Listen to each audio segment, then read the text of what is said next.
Nizamilik. Bədii fəlsəfi esse. 1-ci bölüm. Başlanğıc və nəticəvn. Nizami, şərq dünyasının fəlsəfi poetik ənənələri üzərində ucalmış, bu dünyanın yeni, dahiyanə, bədii yekunu kimi meydana çıxmışdı. Eyni zamanda o, özü nadir və ölməzə yaratmış, şərq sənətinin gələcək inkişafını müəyyənləşdirmiş, əsrləri qabaqlamışdır. Sonralar şərq poeziyasında müxtəlif formada təkrarlanan çox hikmətlər Nizami şeirində güclü səslənmişdi. Bu, xüsusilə gözəllik haqqında şairanə konsepsiyadır. Bu hikmətə görə dünyanın ən böyük gözəlliyi məhəbbətdir. Məhəbbətdə məşuqa ilahiləşdirilir, mənəvi kamillik zirvəsinə qaldırılır, bütə çevrilir. Məhəbbətdə aşiq ilk baxışda kiçilir, sevilənin əsirinə, quluna dönür. Əslində yüksəlir, ucalır. Çünki məhəbbətə pərəstişdə ülviyyət var. Məhəbbət ömrünün dəhşəti və sonsuz fərəhi hicrandır. Məhəbbət hicran odunda bərkiyir. Hicran aşidi əzabkeşə çevirir. Cəfanın böyüklüyü sevginin milyasını təyin edir. Məhəbbət müdriklik timsalıdır. Məhəbbət əhli olmaq, kamal əhli olmaq deməkdir. Şərq poeziyasının təsbit etdiyi bu hikmət, Nizami şeirində dahiyanə pafosla ifadə olunmuşdu. Sevgili sultandır, sevən qul. Sevgili şahdır, sevən şahın qurbanı. Bilməm nə töhfə mən, qul, o sultana göndərim. Layiq deyil, canımı cananə göndərim. Bayram yetişdi, xəstə bu canımla bir deyin, bilməm nə qurban ol şahə, qurbanə göndərim. Bu nə qəribə məntiqdir, birini ucaldır, o birini endirir. Bu qayda ədalətə yad deyilmi? Burada aşiqin vüqarı tapdalanmırmı? Əslində burada gözəl bir məna var. Şahları taxtdan salmaq, sevgililəri taxta çıxarmaq var. Burada yerdəkini, mövcud olanı ilahiləşdirmək var. Göydəkini yerdəki ilə əvəz etmək var. Mənəm Allahın ilk sədası bəlkə də, sevgilim büddür kəlamı olub. Yerdəkini göyə ucaltmaqla, göydəkini yerə salırsan. Məhəbbət ağır bir yükdür. Bu yükə yalnız güclü çiyinlər tab gətirə bilər. Məhəbbətin əzabına tab gətirməyən ürək, məhəbbətə layiq deyil. Hər gecəm oldu kədər, qüssə, fəlakət sənsiz. Hər nəfəs çəkdim hədər, getdi o saat sənsiz. Məhəbbət insanın yükünü azaltmır, əksinə, yük üstünə yük gətirir. Məhəbbət sadəcə isitmir, yandırır. Sadəcə qəmləndirmir, ürəyə dağ çəkir. Nə üçün bəs insan bu ağır yükü çiynindən düşürmür? Nə üçün bu yükün altında inləyəndə belə səadətin ən yüksək zirvəsinə qalxır? Çünki məhəbbətdə insan özünün ən ali məqamını yaşayır.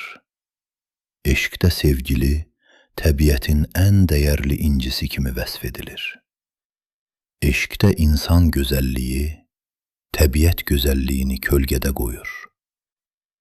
Gül camalın gülə dedi, dur pərdə sal üzündən, güllər zünhar bağlamışdı yanağından, üzündən. O ərğavan cəmalının açılanda mətayı, Yasəməni lal eylədi, süsən qaldı sözündən. İnsan təbiətin bir parçasıdır. Uzun müddət o, təbiətlə vəhdətdə olub. Sonralar təbiətdən ayrılıb. Gözəlliyin vəsfində, məhəbbətin tərənnümündə o, yenidən həmin vəhdətə qayıdır. Sevgilini güllə müqayisə etməklə, gül sonsuz dərəcədə ucaldılır. Həmişə insan tərəfindən sevilən, qiymətləndirilən gözəllik, məhəbbət anlarında xüsusi bir həssaslıqla, vəcdlə duyulur. Gözəllik adlanan nemətin qədrini ən çox aşiq bilir. Aşiq gözəlliyə səcdə qılır, onu müqəddəsləşdirir. Şərq poeziyasında və nizami qəzəllərində təsdiq olunan aşiq məğrurdur. Öz insani ləyaqətini qoruyandır. Ancaq sevgilisinə yalvarmaqdan çəkinmir. Sənsiz ölürəm nigar, tez gəl. Ömrüm başa yetdi yar, tez gəl. Qəsdin can isə gəl al bu canı. Səndən deyiləm kənar, tez gəl. Bu bir əcaiblikdirmi, yoxsa dərin və incə bir həqiqətin ifadəsidirmi? Burada arifanə bir üsyankarlıq yoxdurmu? Zənnimizcə var. İnsan adətən Allaha yalvarmağı qəbahət saymaz. Sevgilisinə yalvarmaqla aşiq Allahını yerdə tapır. Yer səmavləşir. Yeni möminlük, yeni etiqad yaranır.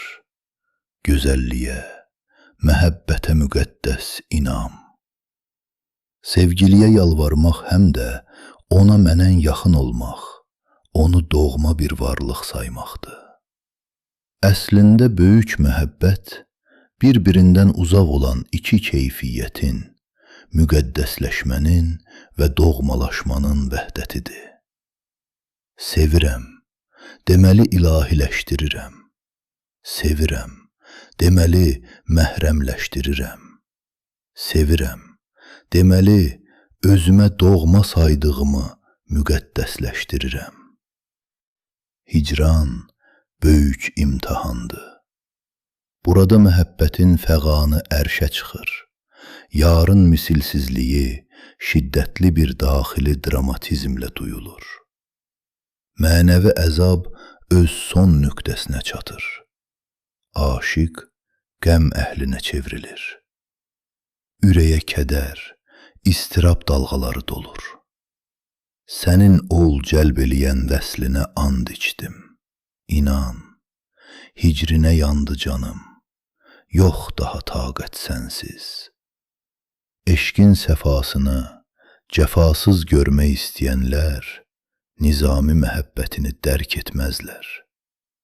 Bu necə məhəbbətdir ki, insanın mənəvi dünyası təlatümlü dənizə bənzər. Ehtiras, hicran zindanında bərkiyər, saflaşar, poladlaşar. Ürəkdən qanlar axar, sinədə ocaq qalanar.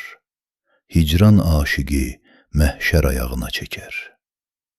Şərq sənətimizdə, nizamidə aşiqlik qeyri-adi mətanət, dözüm, sədaqət, ağıl, ehtiras rəmzi kimi qiymətləndirilir.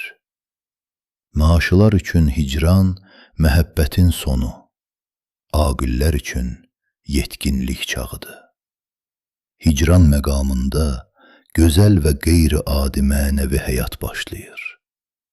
Günəşi də, ayı da, baharı da, çiçəyi də, payızı da, qışı da özündə görürsən. Vəcd seli ürəyində çağlayır. Gecə ilə gündüzün, ümid ilə gerçəkliyin, röya ilə həqiqətin yeni əlaqəsi yaranır. Nizamidə və ümumən şərq sənətində yarın gəlişi qeyri-adi, sehirli hadisəyə çevrilir.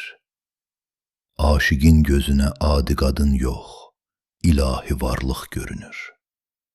Sevgilinin zühuru, müqəddəsliyin təzahürü təsiri bağışlayır.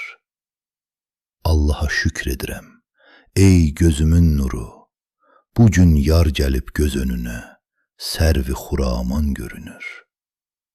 Həyatda müqəddəsliyi inkar etməkdən böyük qəbahət yoxdur. Müdriklik, müqəddəsliyi inkar etmək yox, yerdəki ülviyyəti, məhəbbəti, gözəlliyi, əsilliyi, müqəddəslik səviyyəsinə qaldırmaqdır. Bu baxımdan klassik lirikanın imkanları sonsuzdur. Nizamilər, Nəsimilər, Füzulilər, məhəbbətin timsalında yeni müqəddəslik konsepsiyası yaratmışlar. Əzab bahasına qazanılmış sevincdir, Nizami lirikası. Hicran bahasına qazanılmış vüsaldır, Nizami lirikası.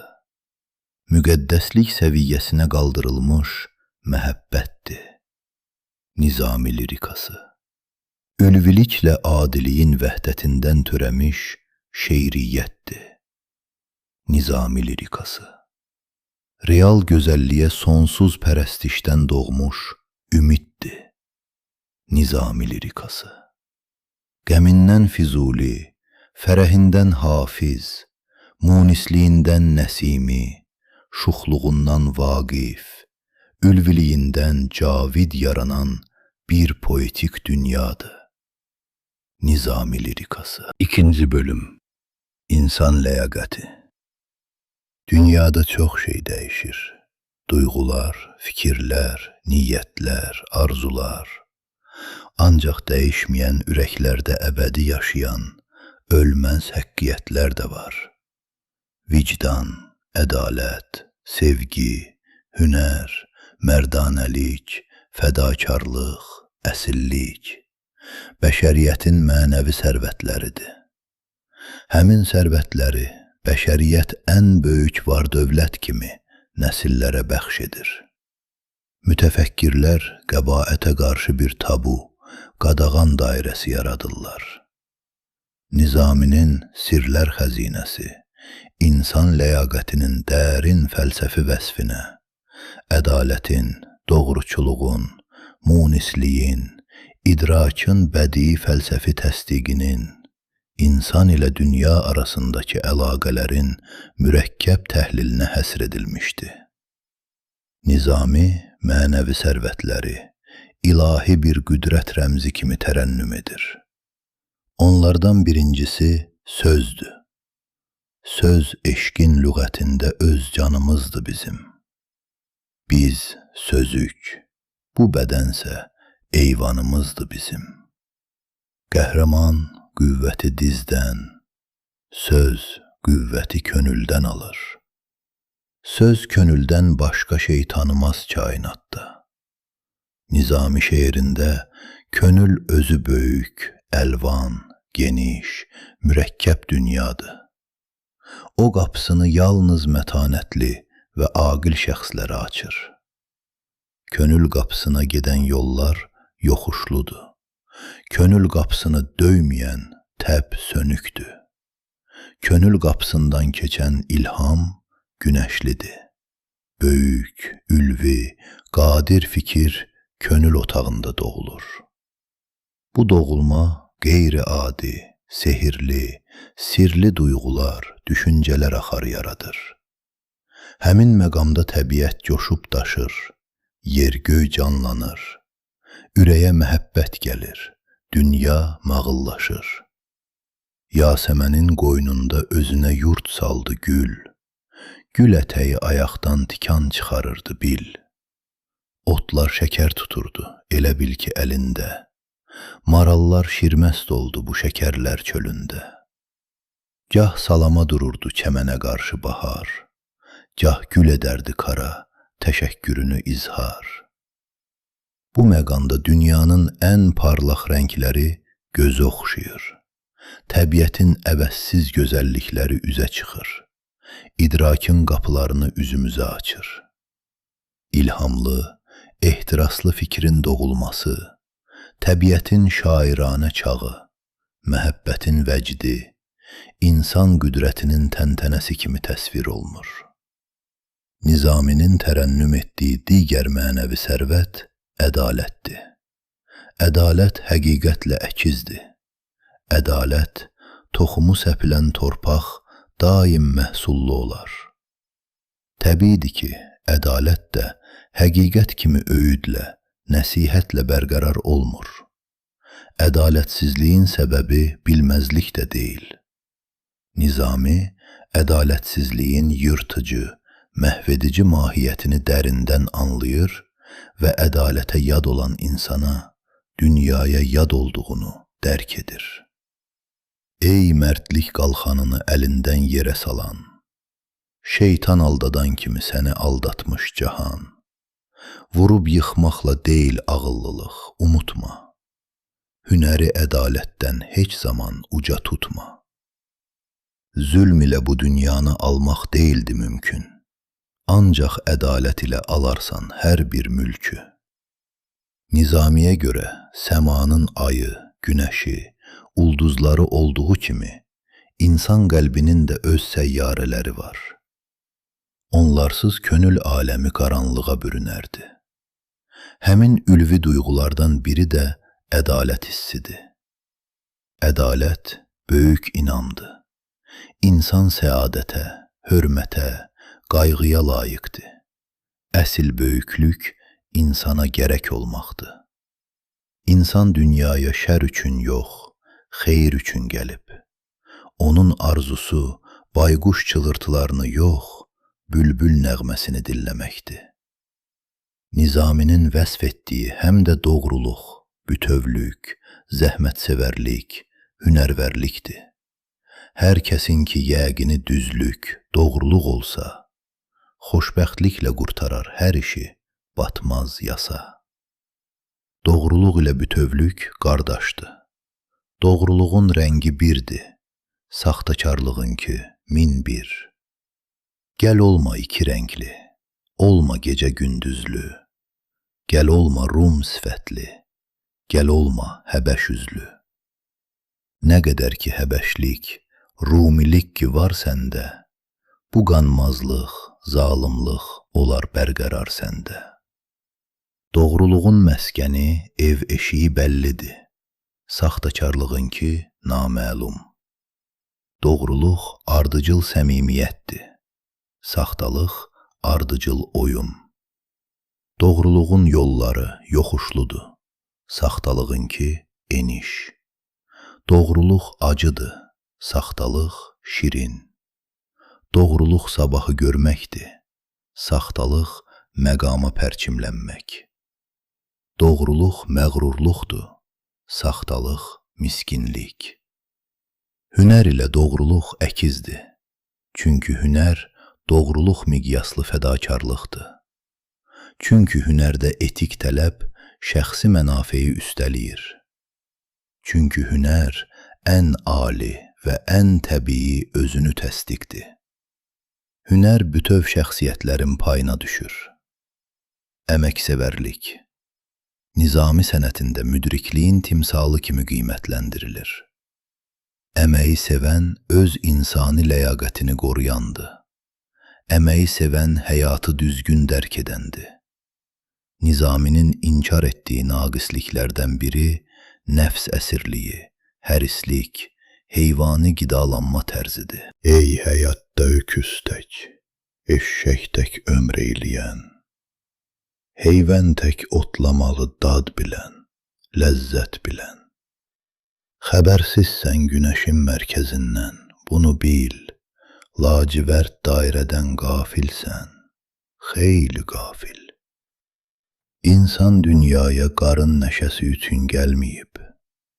Qarın əsirliyi, heyvani hərislikdir. Yüngül adam, qarnına su, çörək doldur, hey sən. Bil ki bu zaman yenə ağır gəlməyəcəksən. Nizaminin inkar etdiyi eybəcərliyin digəri isə paxıllıqdır. Baş qaldırırsa əgər bir hünərli aradan, bir hünərsiz qaldırıb başını vermə zaman, Eyib müştərisidir bu, 1, 2, 3 nəfər. Hünərsiz hünəri ilə hey təəssüf eyləyər. Onlar tüstü olurlar yetişəndə dimağa, qara yelə dönürlər çatan kimi çırağa. Hünərsizlik paxıllıq doğurur. Paxıllıq hünərsizliyin yaratdığı nifrətdir. Paxıllıq alçaqlığın yüksəkliyə, cılızlığın möhtəşəmliyə qarşı üsyanıdır. Paxıllıq naqisliyin əsilliklə barışmazlığıdır. Paxıllıq daxilə özünə qarşı çevrilmiş qəzəbin zahiri ifadəsidir. Paxıllıq istedad adlanan təzyiqin yaratdığı müqavimətdir. Paxıllıq əsil böyüklüyün qarşısında süni əzəməti saxlamaq cəhdidir.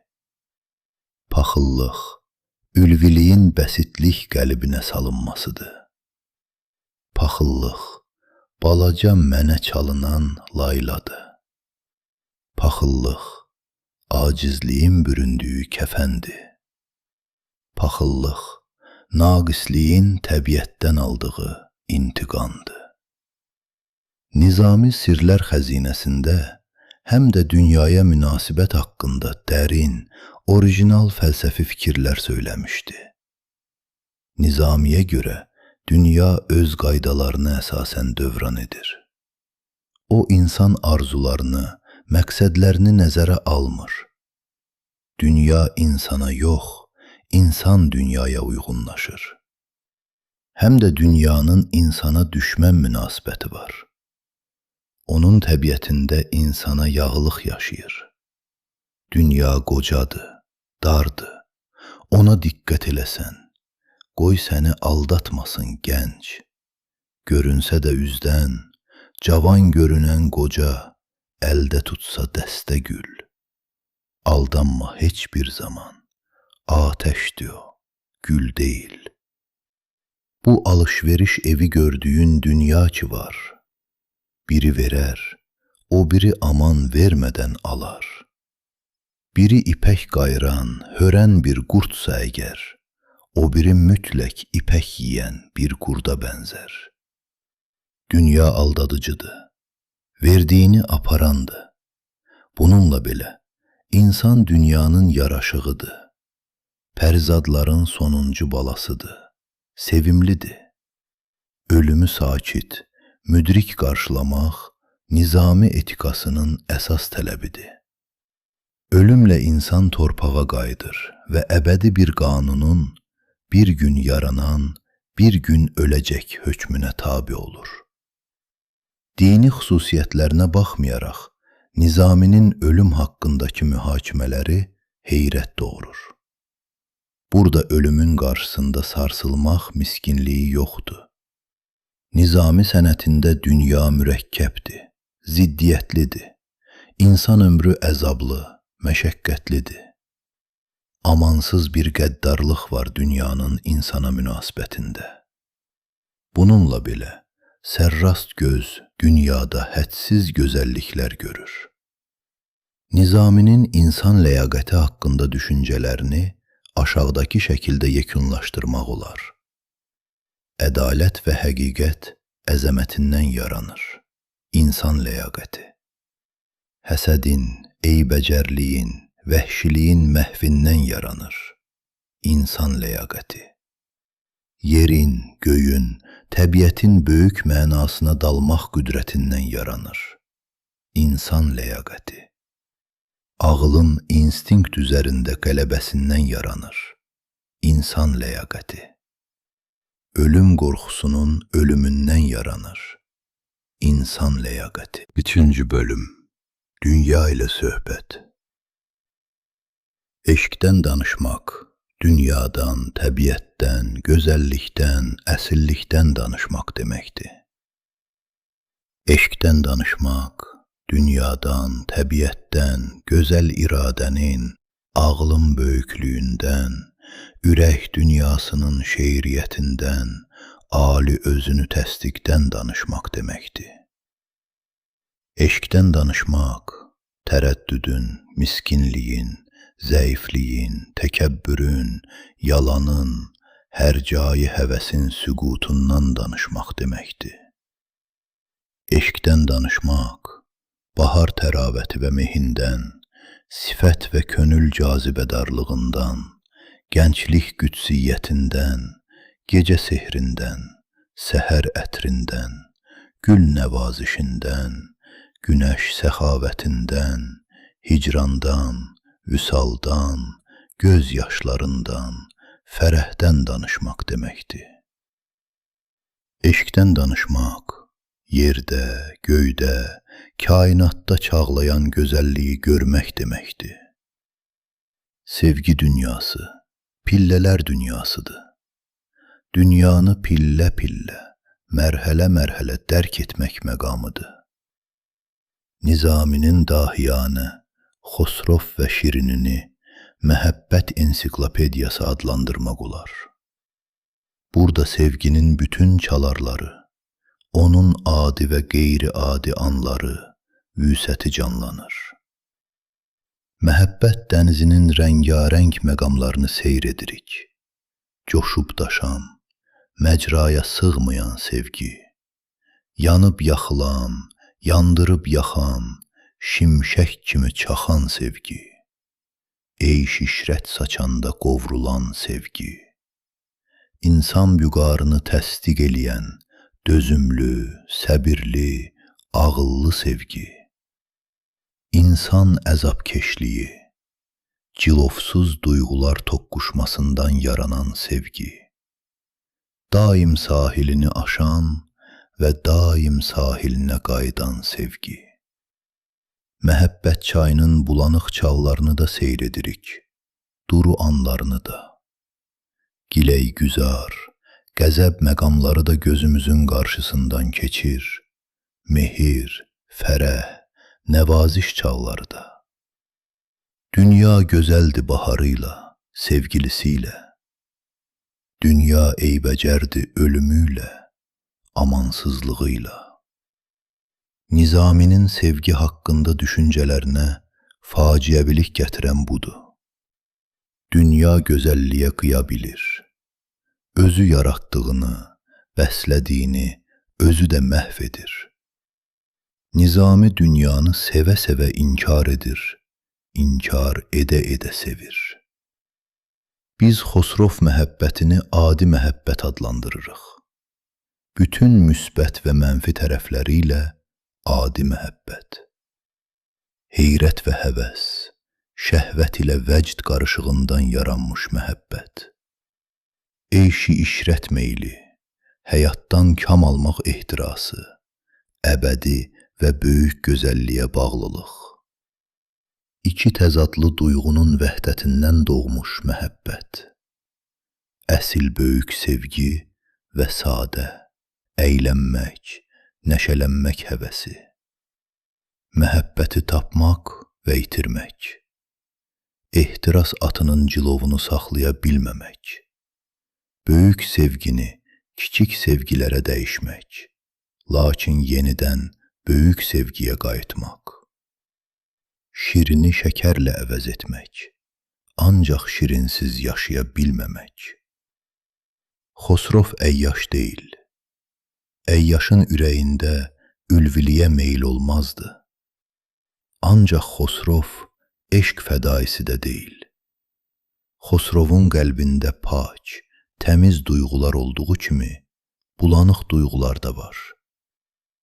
Məhəbbətdə Xosrov adi bir şəxsdir. O məhəbbət şahı deyil. Xosrovu məhəbbətin ülviliyindən çox real gerçəkliyi cəlb edir. Gözəlliyi mənimsəmək həvəsi, gözəlliyə səcdə qılmaq ehrasını üstəliyir. Güclü, çılğın, qarşısı alınmaz şəhvət duyğusu, pərəstiş duyğusu ilə qəribə bir tərzdə birləşir, mürəkkəb, ziddiyyətli aləm yaranır. Xosrov şirinsiz yaşaya bilmir, ancaq şəkərlərə də meylini salır. Xosrov şəkərlərə cismən yaxın olur, qəlbən o həmişə şirinlədir. Xosrov gözəldir, qəhrəmandır, möhtəşəm şahdır.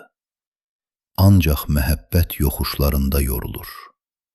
Çünki ayaqları möhkəm deyil, hissi iradəni üstəliyir. Çünki təbiət Xosrova ani ehtirasa uymaq adiliyi bəxş etmişdi. Xosrovda şirinə qarşı məftunluq var, amma gözəlliyə səcdə qılmaq müqəddəsliyi yoxdur. Xosrovun şirinə münasibətində barlı meyvə ağacına münasibət duyulur. Xosrov şirinin gözəlliyini ilk növbədə bu baxımdan qiymətləndirir. Qambiriksə, neçin cuşa gəlmirsən? Coşursansa, neçin bəs görmürəm mən? Bar verən ağaçan, qalma meyvəsiz. Meyvəyə nə qədər həsrət çəkək biz? Həmin münasibət çılğın ehtiras yaradır və bu ehtiras Xosrov sevgisini bulanıq selə çevirir. Lakin hansı qapını açırsa açsın, son nəticədə Xosrovun aradığı məhəbbət evi şirinin qəlbi olur. Şirinin məhəbbətini biz gözəl məhəbbət adlandırırıq. Çünki həmin məhəbbətdə ağlın keçici, ani hisslər üzərində qələbəsi var. Çünki şirinin məhəbbəti həm son dərəcə atəşin, həm də son dərəcə müdrikdir. Şirin qəlbində böyük ehtiras gəzdirir. Ancaq həmin ehtiras idrakın, ləyaqətin əli ilə nizamlanır, ram edilir. Şirin qadın ləyaqətini ehtirasa qurban vermir. Ləyaqət, gənclik alovunu, həyatsevərliyi yox etmir. Əksinə, onlara yeni gözəllik gətirir. Ləyaqət, ağıl, namus bəndini aşmır və buna görə öz gözəlliyini 1-ə 10 artırır. İsmət, mənəvi bakirəlik, həyat nemətlərinə biganəlik deyil, həmin nemətlərin ali məzmun kəsb etməsidir. İsmət, təbii duyğuların durulması deməkdir. Qadınlığı layiq olan nə varsa, təbiət şirinə bəxş edib. Onun gözəlliyində həm səma, həm də yer möcüzəsi, əfsunu var. Bir aydır, aydan və günəşdən gözəl. Bir güldür, bahara qoymazdı məhəl. Bir bütdür, sitayiş halaldı ona. Nəqd behiş deyərdin cənnət qoynuna. Xəcalət çəkirdi ondan müştəri, yerişinə heyran dağ kəklikləri. Eşqdən yaranmış ləl dodaq, dür diş, nə dişi ləb görmüş, nə ləbi bir diş. Təzə gül kimiydi o qəşəng üzü, baxıb tər tökürdü gülabın özü. O, yar nəşəsinin, zövqünün qiymətini bilir. O sevdiyinə yar sevincinin, cismani həzzin qəndini, şəkərini təqdim edə bilir. Xosrovun sevgisi şirinə baha başa gəlir. Şirin çox vaxt öz qadın ismətini şah həmlələrindən qorumalı olur. Firuzə gülşənə and içirəm mən. Nurlu, parlaq günə and içirəm mən. And olsun cənnətdə nəqiş nigara, torpaq fərmanında yazılanlara. And olsun ölümsüz əbədiyyətə, and olsun yatmayan oyaq xilqətə. Ki şah olsan belə, kəbinsiz yenə, yetişə bilməzsən istəklərinə. Əslində şirinin məhəbbət dastanı, öz ölkəsini düşməndən qoruyan bir dövlət başçısının, sərkərdəsinin dastanını xatırladır. Xosrov hədsiz dərəcədə qiymətli, əziz dostdur. Ancaq həm də düşməndir. Xosrovun ürəyində yaşayan sevgi munisdir. Ancaq həmin Xosrovun vücudunu sarsıdan, sümüyünün iliyinə qədər işləyən, qanına qarışan, şahlıq tacı ilə, ana südü ilə bərabər verilən, zadəganlığın üfunətli iqlimində boya başa çatan, qızğın şəhvət hərisliyi, Şirinin qəddar düşmənidir. İkincini Şirin lənətləyir, qapısından qovur, birinci üçün ağlayır. Ey dost, hümmət elə, əl qaldır barı, qabağından qaçsın həm qoşunları. Bundan daha düşdün bir aciz olmaz, bundan daha yazıq, kimsəsiz olmaz. Məni kölgə kimi salma torpağa, ağlayıb düşmüşəm özüm ayağa. Şirin Xosrovsuz bir anda yaşaya bilmir. Ancaq daim Xosrovu özündən uzaqlaşdırır. Yanıb yaxılır, möhnət içində qovrulur. Çünki Şirin adi saray məşuqəliyinin dəhşətini yaxşı başa düşür. Əslində Şirin erkəkliyə qarşı döyüşür. O erkəklik müqabilində kiçilmir, alçalmır. Şirin ehtiras adlanan ağacı istədiyi kimi bəsləyir. Xosrov mürəkkəbdir, Şirin bütöv. Xosrov mürəkkəbliyində adilik, bəsitlik var. Şirin bütövlüyündə qeyri-adilik var. Şirin mənəvi böyükdür. Onun Xosrov mürəkkəbliyinə ehtiyacı yoxdur. Şirinin həyatda bir ali məqsədi var. Xosrovun şəhvət hərisliyini öldürüb, məhəbbəti qorumaq. Bu məqsəd üçün o, hədsiz əzablara düçar olur. Fəqət yolundan dönmür və qələbə çalır. Şirinlə Xosrovun döyüşündə Şirin hücumçu, Xosrov müdafiəçidir. Çünki Şirin həqiqətə söykənir, Xosrov rütbəyə. Çünki Şirinin niyyəti təmizdir, Xosrovunku bulanıq. Çünki Şirin müdrikdir, Xosrov çılğın. Çünki Şirin namus keşikçisidir, Xosrovda isə namus oğrusu olmağa meyil var. Çünki Şirin məhəbbətdə aqil hakimdir, Xosrov naşı.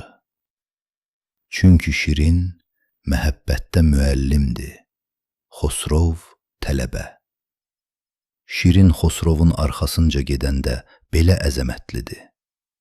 Xosrov Şirini təhqir edəndə belə zavallıdır. Çünki ismət ilə gözəlliyin vəhdətindən yüksək, qadınlıq isməti yoxdur. Fərhad dahi aşiqdir. Çünki onun üçün sevgi yaşamaqdır, mövcudluqdur. Çünki onun gözündə Şirin bütdür. Çünki Fərhad üçün Şirin pərəstişə layiq ilahi qüdrətdir. Çünki Fərhad üçün sevmək tamamilə unutmaq, məhəbbətdə itmək deməkdir. Çünki məhəbbət ehtirası Fərhadın ömrünə, həyatına hakim olur və Fərhad məhəbbətlə tam birləşir. Məhəbbət ehtirası Fərhad şəxsiyyətinin mənasını bütünlüklə ifadə edir. Sən varsan, demirəm mən də Fərhadam. Bu kənd səninkidir, burada mən yadam. Sən də varsan, mən də necə deyim, bu xudpəsəndliyə razı olar kim? Dahiyanə bir tərəflilik yaranır. Müxtəlif rənglərlə dolu olan bu dünyada bir rəngi seçmək, müxtəlif hisslər, həyəcanlar dənizindən bir damlanı seçmək və bu damlanı dənizə çevirmək, əlvan həvəslər, arzular, niyyətlər dünyasında yalnız bir arzuya qovuşmaq, onun arxasınca getmək. Fərhad daim kədərlidir. Çünki onun qəlbini, iradəsini çəkib aparan möhtəşəm qüdrətin gücünü duyur. Çünki məhəbbətin hədsiz dərəcədə böyük olduğunu anlayır. Fərhad ki şirinə ürək bağladı, könlünü məhəbbət hissi dağladı. Nə taqəti vardı hicran dəminə, nə dözə bilirdi səbrin qəminə.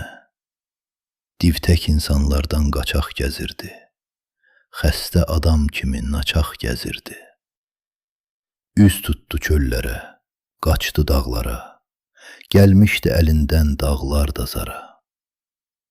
Fərhad hiss edirdi ki, bu məhəbbət onu cılızlardan, ortalardan, yarmaşıqlərdən ayıracaq, tənhalığa düçar edəcək.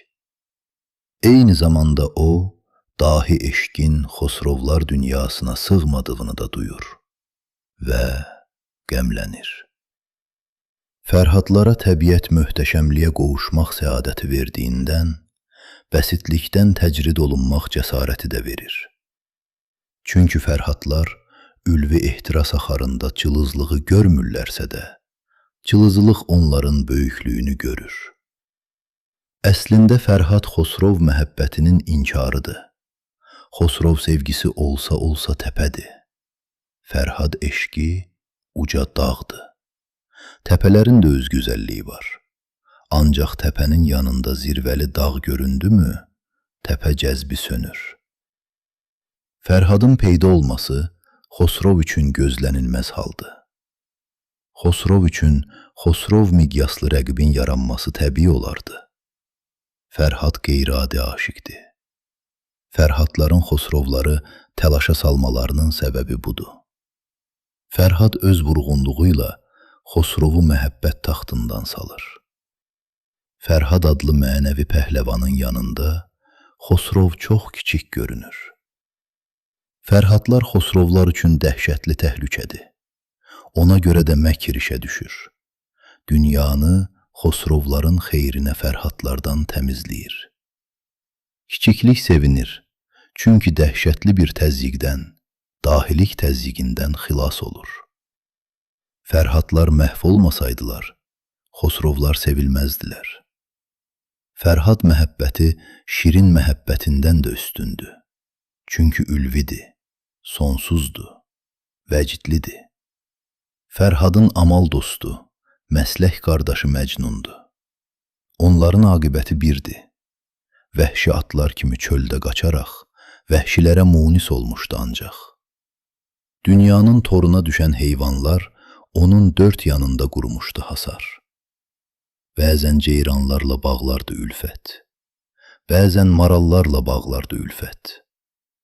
Dostla bir bədəndə tutmaq üçün qərar, istərdi tənindən tez olsun kənar. Lakin Fərhadın leylisi yoxdur. Şirin gözəldir, cazibədardır, ismətlidir, ancaq Leyli deyil. Leyli Xosrovu sevməzdi, Şirin Fərhadı sevmədiyi kimi. Əsərdə Fərhad qədər məhəbbətdən faydalanan da yoxdur. Şirin vüsala yetir, Xosrov kamilləşir məhəbbətdə. Fərhad müqəddəs duyğular axarına qovuşur. Məhəbbətdə hədsiz güc, qüdrət gəlir biləklərinə. Bisütun dağını parçalayır, Şirini qucağında dağların arasından keçirir. Məhəbbətin Fərhad səviyyəsi yaranır və bu səviyyə dastana ülvilik gətirir. Xosrov məhəbbətində özü üzərində qələbə çalır. Şirin məhəbbətində öz insani ləyaqətini təsdid edir. Fərhad məhəbbətində yeni sevgi zirvəsi yaradır. Şuriyyə həm Xosrovun, həm də Şirin övladıdır. Məryəmdən olmuşdu bir kal övladı, şir kimi qorxulu Şuriyyə adı. Beyni xərçəng dolu, zorba bir eşşək, ürək bulandırdı üzünü görcək. Ala və göygözlü bir üzü gülməz, ondan iyrənirdi rast gəlsə hər kəs. Xosrov qeyri-sabitliyində, natamlığında, nəfs düşkünlüyündə şər yaratmalı imkanı var. Şuriyyə, Xosrov daxili aləminin gizli güşələrində yaşayan ehtirasların eybəcər şəkildə ifadəsidir. Şuriyyə, Xosrov mənəvi dünyasının ikiliyinə dəlalət edir. Xosrovda gözəl, parlaq, ali nə varsa, o şirinə olan sevgisində üzə çıxır. Xosrov şəxsiyyətində eybəcər və naqis nə varsa, o şuriyyənin timsalında aşkara çıxır. Şahlığın, zadəgan eyş işrətinin, ifrat nəşəsəvərliyin bir şuriyyə bataqlığı mütləq var. Xosrov şuriyyə kimi pozğun və qəddar şəxs deyil, ancaq Xosrov qızğınlığı, mənəm-mənəmliyi, hərisliyi, şuriyyə azğınlığını hazırlayırdı. Şuriyyə hərcayı həvəs və şəhvət mayasının gətirdiyi qazancdır. Belindən gələn bir damla şəhvət, sənin öz belini əydi nəhayət. Şuriyyə, Xosrov aləminə xas olan mənəvi iqlimin yetirdiyi məhsuldur. Əxlaqı naqisliyi ilə şər və cinayət arasında məsafə qısadır. Şuriyyə mühitdə bərqərar olmuş eybəcərlikdən bircə addım irəli gedir və dəhşət yaranır. Pəncərədən girdi bir div sifətli, məhəbbət düşməni, çirkin, xislətli. Qəzəbdən qəssab tək bulanmış qana, nifrət tək ot səpdi kini hər yana. Oğru kimi evi gəzdi, dolandı, şahın otağını tapıb yanaşdı. Şahın ciyərinə xəncəri vurdu. Şam söndü, Xosrovun ürəyi durdu. Bu dəhşətin eybəcər işığında Xosrov natamlığının, şahlıq, zadəganlıq naqisliyinin mahiyyəti çılpaq şəkildə aşkara çıxır. Şuriyyə təbiətin yaratdığı şərdir. Şuriyyə təbiətin pozğunluqdan aldığı intiqamdır. Şuriyyə iradə zəifliyinin, eyş işrət əsirliyinin törəməsidir. Ehtirasın ağlı söndürdüyü bir mühitdə ata qatilliyi də mümkündür. Xosrov və Şirin məhəbbət dastanıdır. Şirinin böyük qələbəsidir məhəbbət. Xosrovun həyat dərsidir məhəbbət. Fərhadın hünər meydanıdır məhəbbət.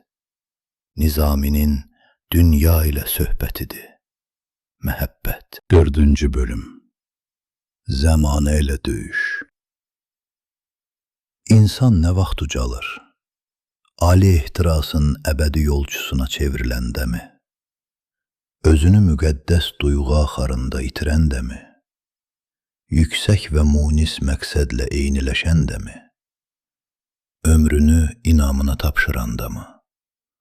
Yoxsa ilıq yarım hisslərin nəşəsi ilə xumarlanandamı? İnsan nə vaxt müdrikləşir? Ehtiras dənizinin dalğasına dönəndəmi? Böyük, qadir, xalis duyğular selinin sularına qərq olandamı? Qaynar, coşqun, məğrur hisslərin arxasınca gedəndəmi? Yoxsa yüngül məcaz, dayaz sevgilərdə səadət tapandamı? Nədir məhəbbət? Zəruri tələbin güclə alışdırdığı adi bir gözmü, alovları səmaya qalxan gür ocaqmı? Məhəbbətdə ağıllı kimdir, dəli kim? Özünü dağa daşa salanmı? Fəryadından yer-göy titriyənmi? Eşqi dünyanı ağladanmı? Bəsit məhəbbət sədlərini uçuranmı? Mənliyini unudanmı? Yoxsa yarım sevgi xulyasına pərçimlənib, miskin rahatlıqdan həzz alanmı? Məhəbbətdə xoşbəxt kimdir, bədbəxt kim? Dərd çəkən, göz yaşı tökən, əzab sularında təmizlənən, xalisləşən, munisləşən qəm əhlimi? Yoxsa yüngül və ucuz sevinç fəvvarəsimi?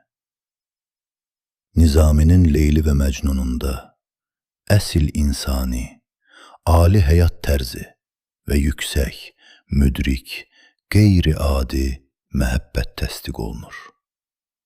Dünya ciddilərin, xalislərin, munislərin, cəfakeşlərin, fədakarların, vəfadarlarındır.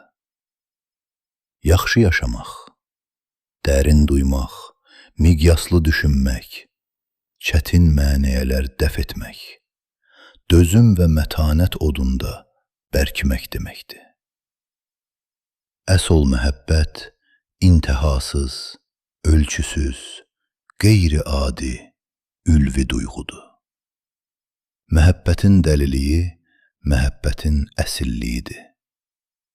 Qeyri-adilik sevginin adi keyfiyyətidir. Həmin keyfiyyət adi təsəvvürlərə sığmır. Ona görə də Məcnun dəli adlanır. Əsərin qayəsi, məcnunluğun tərənnümü bədii fəlsəfi təsdiqidir. Burada bədii təfəkkür adi təsəvvürlərlə mübahisəyə girişir, onu rədd edir. Əsərdə məhəbbət, dəlilik, böyük bədii idraki pafosla səslənir. Məcnun dəlidir, çünki bəsit şuur indiyə qədər Məcnun məhəbbəti görməmişdi. Məcnun fəryadı eşitməmişdi. Məcnun fədakarlığının şahidi olmamışdı. Çünki Məcnun öz sevgisində bəsit şuurun hüdudundan kənara çıxıb. Dilində hər gecə hicran qəzəli, pünhan axtarırdı nazlı gözəli. Onun qapısını öpüb hər gecə, yenə qaydardı oradan gizlicə. Gedən baş yel kimi əsərdi o bil, geri qayıtması çəkərdi bir il. Gedən baş quşu da vurub ötərdi, gələn baş yolunda tikan bitərdi. Gedən baş sellərə bənzəri vardı, gələn baş yolları çuxur olardı. Gəzərdi cananı ayağı qabar, elə bil altında yoruğa bir at var. Evinə dönəndə deyirdi ürək, qarşımda quyu var, arxamda külək. Bəsit şuur sevən görmüşdü, ancaq Məcnun kimi canından keçən görməmişdi. Bəsit şuur hicran anlarında qəmlənən aşiq görmüşdü, ancaq yeri, göyü titrədən aşiq görməmişdi. Məcnun görmədikdə Leylini bəzən bir sel axıdardı öz kirpiyindən. Ürək parçalardı onun nəğməsi, aşiqlər səsi idi Məcnunun səsi. Gəzəndə ardınca bağırardılar, Məcnun, Məcnun deyə çağırardılar. Bəsit şuur birinin başqasına meyil salmasını görmüşdü, amma birinin büt səviyyəsinə qalxmasını görməmişdi. Bəsit şuur, məhəbbət divanəliyinin böyüklük əlaməti olduğunu anlamaz. Eşqdən xəbərsiz adamlar ki var, onu Məcnun deyə çağırardılar. Bəsit şuur, şablon sətdən kənarda ülvilik tanımır. Gərək Məcnun aşıb daşmayaydı, sakit axaydı, sahilə sığaydı, öz fəryadında zilə qalxmayaydı, bəmdə qalaydı, gözlərindən qan yaş tökməyəydi, daim Leylinin xəyalı ilə yaşamayaydı, onu unudaydı, sarsılmayaydı. Onda anlaşılardı, gərəkli və hörmətli olardı. Bəsit şuur nəhəngliyi qavramır və nəhənglik onun gözündə dəliliyə çevrilir. Nizami isə nəhəngliyi, bütün gözəlliyi, ülviliyi, qeyri-adiliyi təsvir edir və sən məcnunluğa vurulursan. Məhəbbət əhlinin məntiqi, hökmü, qənaəti, məqsədi başqalarının məntiqinə ziddir. Birində gözəl hesab olunan, o birində eybəcər sayılır. Bir dünyada iki dünya yaranır. Məcnun və başqaları. Leylinin atası qızını dəliyə vermir. Məcnun isə öz dəli məhəbbətində sevgi peyğəmbərinə çevrilir. Mənə dəli dedin, öz haqqım vardır. Dəli təkəbbürlü dolananlardır. Başqa bir dəlilik görmürəm məndə. Dəlilik budursa, dəliyəm məndə.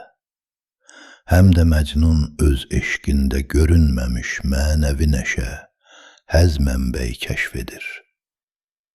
Məcnun öz dəliliyində özünü hər tərəfli təsdiq edir. Həmişə, hər yerdə Leyli. Bu, məhəbbət duyğusunun zirvəsi deməkdir. Başqaları üçün bu bəladır. Hamının məqsədi Məcnunu məhəbbətdən xilas etməkdir. Məcnunun arzusu məhəbbət xəstəliyinə daha çox mübtəla olmaqdır. Hamı üçün dünyada məhəbbətdən başqa var dövlət, rütbə, atsan səadəti var. Məcnun üçün məhəbbətdən qeyri heç nə yoxdur. Hamı Məcnunun gününə ağlayır.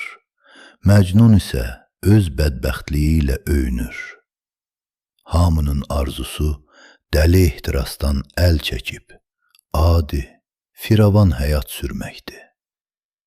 Eşqin havasında inildəsin can, bir gündə düşməsin o qulağımdan.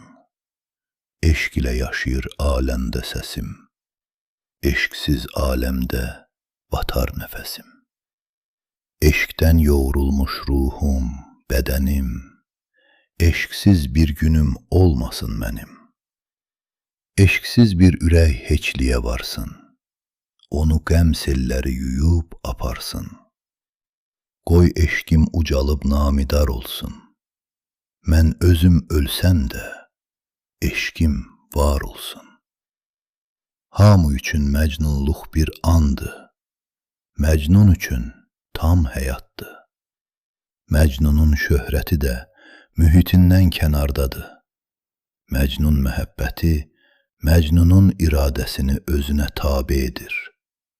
Məcnun mənliyini, yeri, göyü, dünyanı unudur.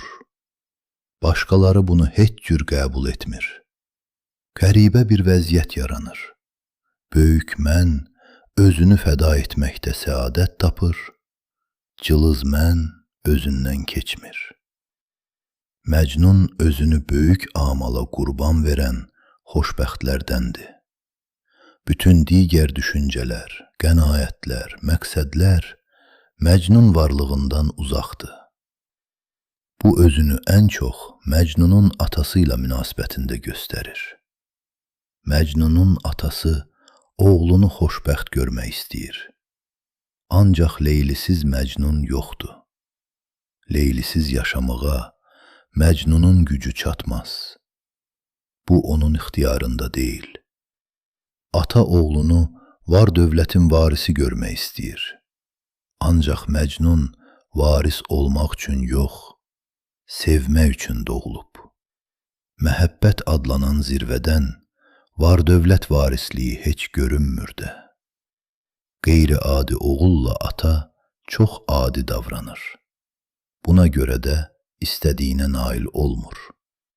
Məcnun məhəbbət səlahiyyətini var dövlət varisliyinə dəyişmir.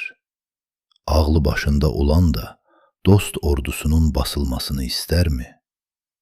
Buna Nofəl inanmır.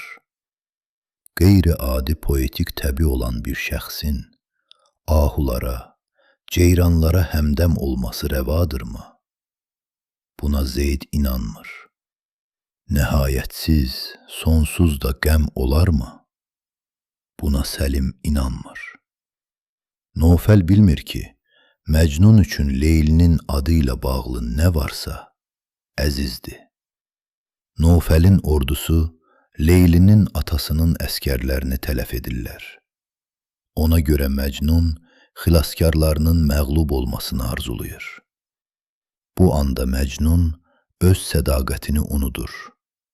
Zeyd nə bilsin ki, Məcnunu təbə, ilhama gətirən elə Məcnunluğun özüdür. Əsərdə Məcnunu anlayan, onunla mənən bir olan yeganə şəxs var. Leyli. Məcnunun pərəstişkarları Məcnunun olsa bir cəhətini, Munisliyini duyur və qiymətləndirirlər. Çünki məcnunluq insanın adilikdən çıxmasıdır. Çünki məcnunluq dünyaya yeni baxışdır.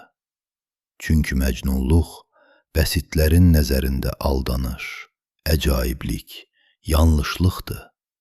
Abillərin nəzərində müdriklikdir. Məcnunu sərsəri zənn etmə ki, sən deyildi gördüyün divanələrdən. Vaxtının ən böyük bir alimi idi. Aləmi şərh edən Loğman kimi idi? Gizli mənalara o yol açardı. Qəlbində göylərin min sirri vardı. Leyli Məcnuna layiqdir. O Məcnun qədər atəşin olmasa da, Məcnun qədər məhəbbətə bağlıdır. O Məcnun qədər əzab keçdi. Məcnun səhra sakinidir. Leyli qızıl qəfəs kirayəçisi. Leyli həm Məcnunun qeyri-adiliyini, bənzərsizliyini anlayır, həm də qəlbində Məcnun məhəbbətinə bərabər sevgi gəzdirir. Məhəbbətdə özünü ən çox təsdiq edən yenə də Məcnundur. Fəryad çəkən, yeri göy titrədən, aləmə səs salan, daşqın seli kimi çallayan Məcnundur.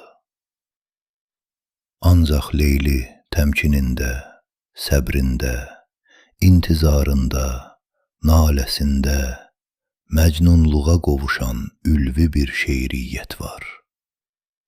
Məcnunla Leylini bir-birindən ayırmaq, əslində gözəl və ali bir ahəngi məhv etməkdir.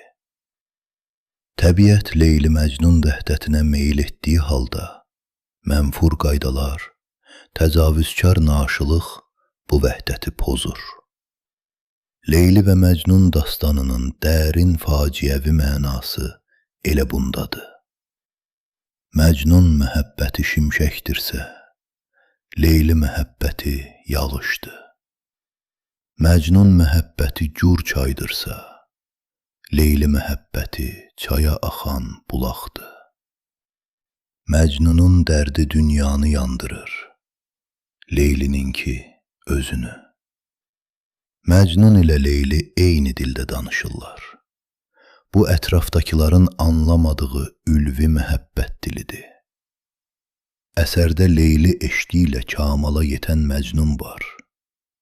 Əsərdə həm də Məcnun eşqi ilə həmahəng döyünən Leyli qəlbi var. Məcnunluqda təsdiq olunan vəhdət bənzərsizdir. Bu əslində cismani vəhdəti rədd edən qeyri-adi, mənəvi qovuşmadır. Sevgililərin mənəvi ayrılığı yoxdur. Harda olursan ol, məhəbbət səninlədir. Leyli həmişə Məcnunun qəlbindədir. Məcnunun Leylisiz saatları, dəqiqələri yoxdur. Ali məhəbbət nəşəsi Məcnun üçün hər cür nəşədən üstündür. Çünki Məcnun qeyri-adili üçün doğulub. Çünki şəhvət Məcnunluqla qazanılmır. Məcnun Leylini böyük bir dünyaya çevirir. Əslində Leyli həyatda ali, cazibədar, mənalı nə varsa hamısının cəminə dönür Məcnun xəyalında. Leyli Məcnun üçün qətiyyən adi qadın deyil. O rəmzdir, təcəssümdür, ilahi, müqəddəs varlıqdır. Əslində Məcnun Leylini yenidən yaradır. Leyli Məcnunun bütüdür. Leyli əslində Məcnunun əlindən bütün dünyanı alır. Hər şeydən təcrid olunmaq dərəcəsinə qalxan məhəbbət artıq ehtizazdır, vəcddir. Təbiidir ki, bu möhtəşəmlik zamana sığmazdı və məhəbbət fədailərinin cismani məhvi labüdidir. Ancaq həmin fəlakətdən Məcnunluq adlanan ölməz sevgi abidəsi yarandı. Məcnunluq məhəbbətin müdrikliyidir. Məcnunluq həqiqətin faciəsidir. Məcnunluq, paçlığın təntənəsidir. Məcnunluq, möhtəşəmliyin qələbəsidir. Məcnunluq, Nizaminin zəmanə ilə döyüşüdür. Cazibədardır dünya. 5-ci bölüm. Mənəvi paklıq tələbi. Çox rəngliliyi, əlvanlığı, səsləri, harayları, sehri, nəşəsi ilə çağırandı dünya. Müdrikliyə, əzəmətə və eyş-işrətə, idrak dağlarına və nəşə çəmənlərinə ucaldandı və endirəndi dünya. Paklıq səmalarına və bəsitlik bataqlığına, ani cinsi həvəsə də sövq eləyir səni dünya, böyük, qadir duyğuya da. Zahirə də meyl edirsən, daxilə də. Bir-birini inkar edən duyğular insana gəl-gəl deyir. Munisliklə də, şəhvaniliklə də. İnsanın mənəvi aləmi durulur da, bulanır da. Nizaminin qəhrəmanı Bəhram ədalətli, vüqarlı, möhtəşəm şahdır. Həm də eyş-işrət əhlidir. Rəhimlidir, həm də keyfə meyillidir. Səbirlidir, təmkinlidir, həm də çılğın ehtiraslıdır.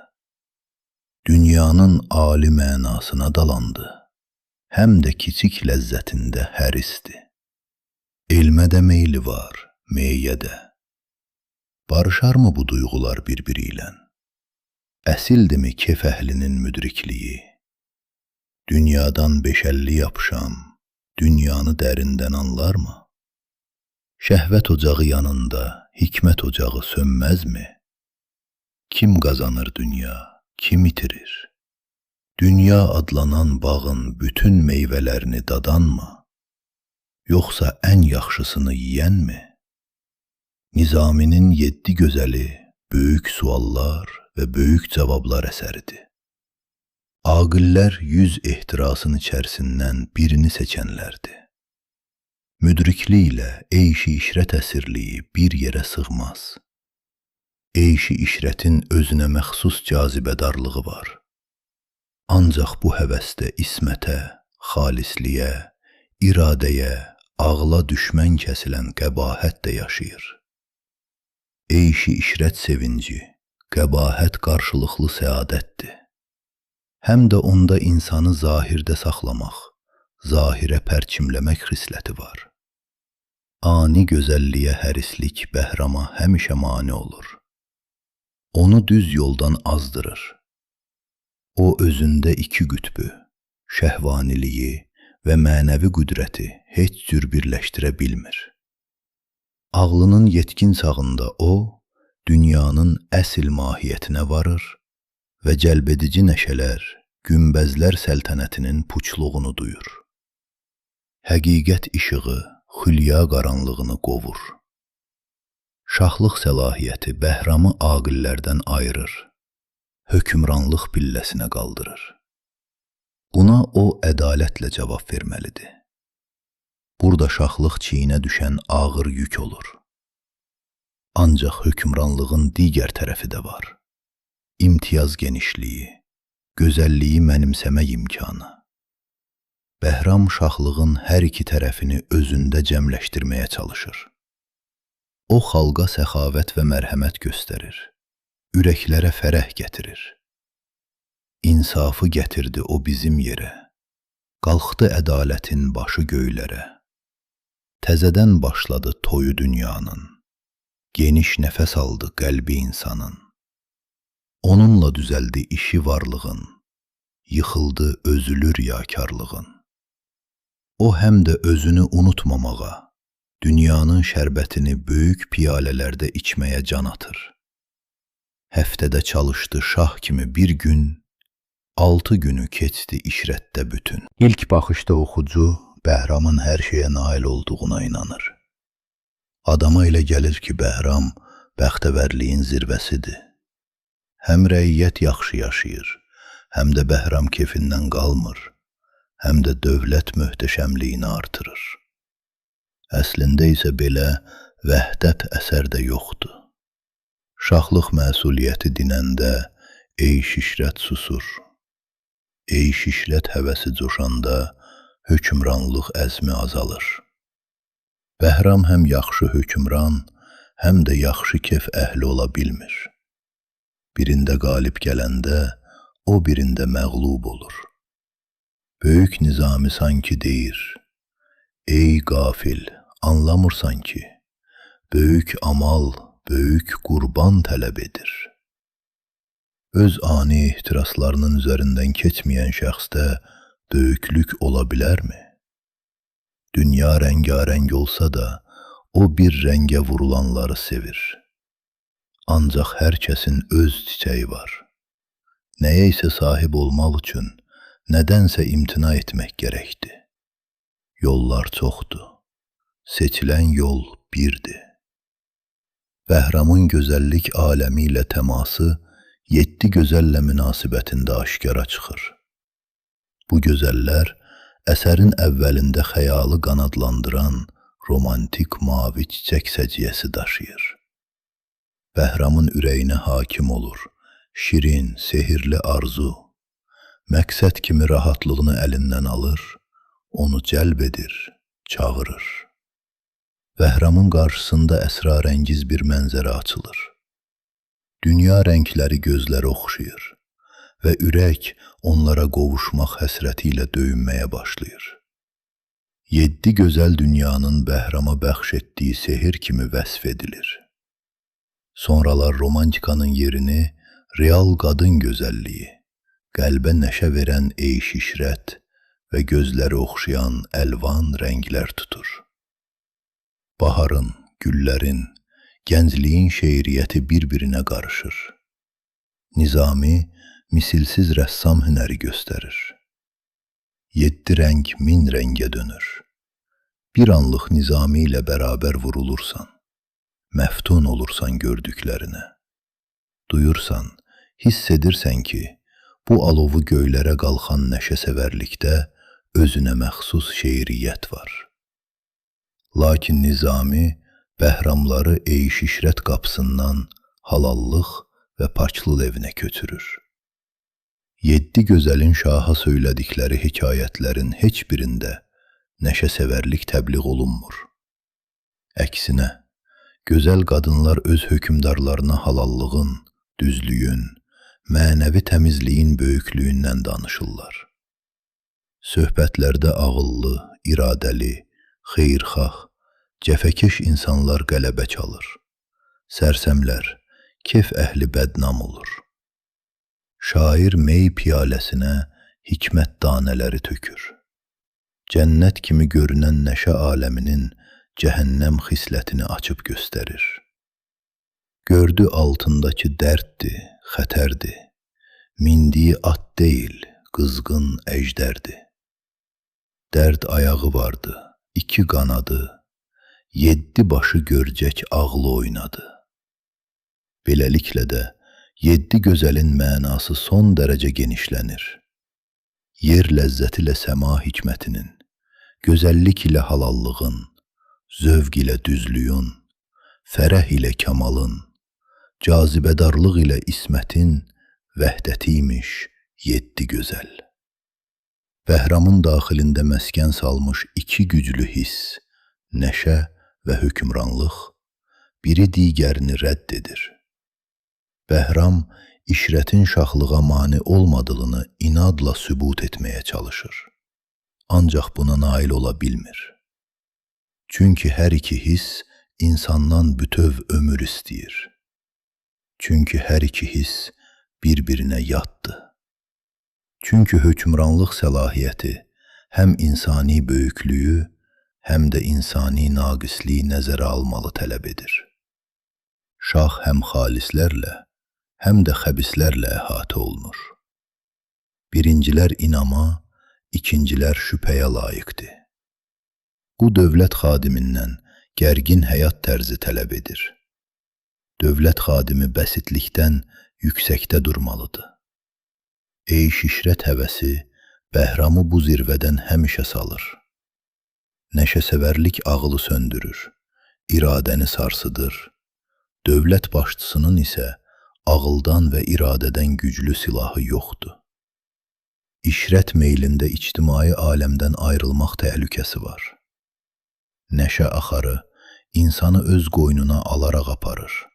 Yeri də, göyü də, özünü də, başqalarını da unudursan. Bu vaxt həyatın ahəngi pozulur, qara, şər qüvvələr meydana atılır. Cinayət ətrafı bürüyür. Dövlət başçısı olmaq hissləri, duyğuları bir səmtə yönəltmək deməkdir. Dövlət başçısı ən böyük nəşəni ictimai fəaliyyətin özündə axtarıb tapmalıdır. Bunun üçün dövlət xalqa vurğunluq istedadı tələb olunur. Bəhramda bunu görmürük.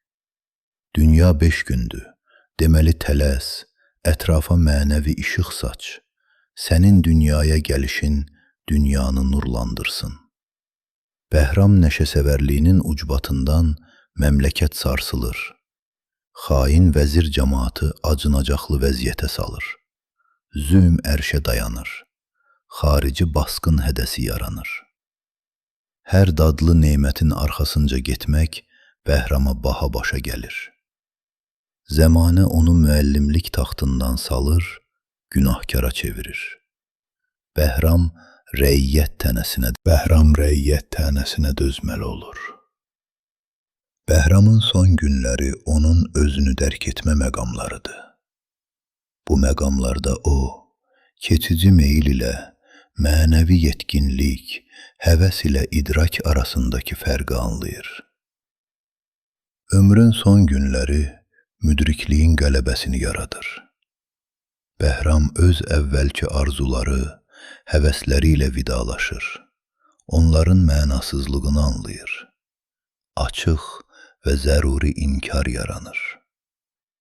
Bəhramın mağarada əbədilik itməsi rəmzi səciyyə daşıyır. Yayları buz kimi sərindən sərin. Bir mağara vardı dərindən dərin. Sürdü öz atını bir baş oraya. Keyxosrov xəznəsi bir mağaraya. Girdi bu yer ona pərdədar oldu. Mağara padşaha sanki yar oldu. Bəhram günbəzlərdə nəşə, mağarada məna tapdı. Bütün ömrünü o keçici həvəslərə, son günlərini isə əbədi meyillərə həsr etdi. 7 gözəl dastanında mənəvi paklığın keçici həvəs üzərində qələbəsi təsvir olunmuşdu. Mənəvi paklıq müdrikliyin ən ali rəmzidir. Mənəvi paklıq gözəlliyin ən uca pilləsidir. Mənəvi paklıq bəşəriyyətin ən böyük nailiyyətidir.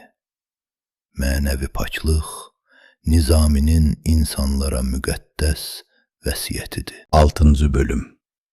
Qəhrəmanlıq və insani kamillik. Qüdrətli bəs kimdir dünyada? Qılınc gücünə güvənənmi? Ürəkləri fəth edənmi? Tam, mütləq, özünü təsdik hansı yolla qazanılır? Mərhəmət duyğusundan məhrum olan, gücdən fəlakət doğar. Məhəbbət hissindən məhrum olan qüvvədən eybəcərlik törəyər. Ağılsız güc, iristə ülviliyi sındırar. Çirkinliyi, zalımlığı, hərisliyi dağ başına qaldırar. Mayasında sevgi olmayan hiddətə inanma. Mayasında xeyir olmayan əzəmətə inanma. Mayasında ürək çırpınmayan möhtəşəmliyə inanma. Dağıdan, öldürən, yıxan, qalib gələn gücdə, yaradan, sağaldan, qaldıran, yaşadan böyüklük axtarma. Böyük hikmətdir qəhrəmanlıq. Yenilməzlik, mətanət, dözüm, qorxmazlıq, həm də məhəbbət, açıq ürəklik, ali cənablıq. Qələbə əzmi, döyüş hünəri, qalibiyyət zəhmi, həm də mərhəmət müdrikliyi, haqqa, ədalətə tapınma ehtirası. Nizaminin İskəndəri dünya fatihi olan bir şahdır. Onun qəlbində fatihlik hissi alışıb yanır. Bu hiss qəhrəmanı bir qüdrətlə birləşdiyindən o istədiyinə nail olur. Ordular basır, cəbhələr yarır, sonsuz bir hökmranlıq səlahiyyəti qazanır. Dünya ona baş əyir. Şair qəhrəmanın bu cəhətlərini dahiyanə bir parlaqlıqla göstərir. Ancaq o həmişə sərkərdə İskəndərin, döyüşkən İskəndərin insani keyfiyyətlərindən, mərdliyindən, ədalət haqq tərəfdarlığından, mənəvi səxavətindən danışır. Fatihlik, İskəndər şəxsiyyətinin tam məzmununu qətiyyən ifadə etmir. Əksinə, xilaskarlıq, xeyirxahlıq, həyanlıq, ürəyi yuxalıq kimi insani məziyyətlər ön plana çəkilir. Təbiət İskəndərə həm güc, həm ağıl, həm də gözəl qəlb vermişdi. Üstəlik, Ərəstu kimi dostu, vəziri və müəllimi var. O özünü dərk edən çaldan, ölkələri qarış-qarış gəzmək həvəsi ilə yaşayır. İskəndər ölkələr alır, ordular məhv eyləyirsə, bu əsərdə ədalətli və gərəkli bir fəaliyyət kimi mənalandırılır. İskəndər xilaskar kimi hərəkət eləyir, insanları zülmdən azad edir. İskəndər hər yerə atını çapdı, o yerlər şənləndi, səadət tapdı. Zər saçdı hər yeri abad edərək, qırdı tikanları, əsti gül çiçək. İskəndər döyüşdə hamıdan üstün bir pəhləvandı. O düşmənin ən güclü həmləsini özü dəf edir. Ancaq İskəndər həm də döyüşün çirkin mahiyyətini dərk edir. Öldürdüyü düşmənlərinə acıyır. Müharibənin dəhşəti ilə sarsılır. Bu onu filosofa çevirir. Böyük, ali qəhrəmanlıq hardasa filosofluqla birləşməlidir. Filosof döyüş zəruriyyətini anlar, ancaq dağıtmaq, məhv etmək hərisliyini alqışlamaz. Filosof rəşadəti bəyənər, ancaq müharibə çirkinliyini lənətləyər. Filosof ehtiras atının qantarğasını əlində saxlar, atı istədiyi səmtə sürər. İskəndər qəhrəmanlığının əsilliyi, onun İran şahı Dara ilə münasibətində meydana çıxır. Dara İskəndərə yalnız düşməni kimi baxır. İskəndər Darada ən əvvəl insanı görür. Dara yalnız özünə inanır. Ona görə də İskəndərə inanmır. İskəndər də özünə inanır. Ancaq Daranı bir heç saymır. Dara üçün hökm etmək, başqalarını əsarət altına almaqdır. İskəndər üçün hökmranlıq, insani böyüklüyü təsdiq etməkdir. Dara öz əsil nəcabəti ilə öyünür. İskəndər əsil nəcabətinin ləyaqətini qoruyur. Daranın silahı döyüşdür. İskəndərin silahı mənəvi güc. Dara silahdaşlarını itayətdə saxlayır. İskəndər onlara həmdəndir. Dara yalnız hökümdardır. İskəndər həm də filosofdur. Dara müstəbiddir. İskəndər xilaskar. Daranı hiddət cuşa gətirir. İskəndəri müdriklik. Müstəbidin sözünü iki eləməzlər. Dara mühitinin tələbi, imperativi budur. Qəhrəmanı sındırmazlar. İskəndər mühitinin tələbi, imperativi budur.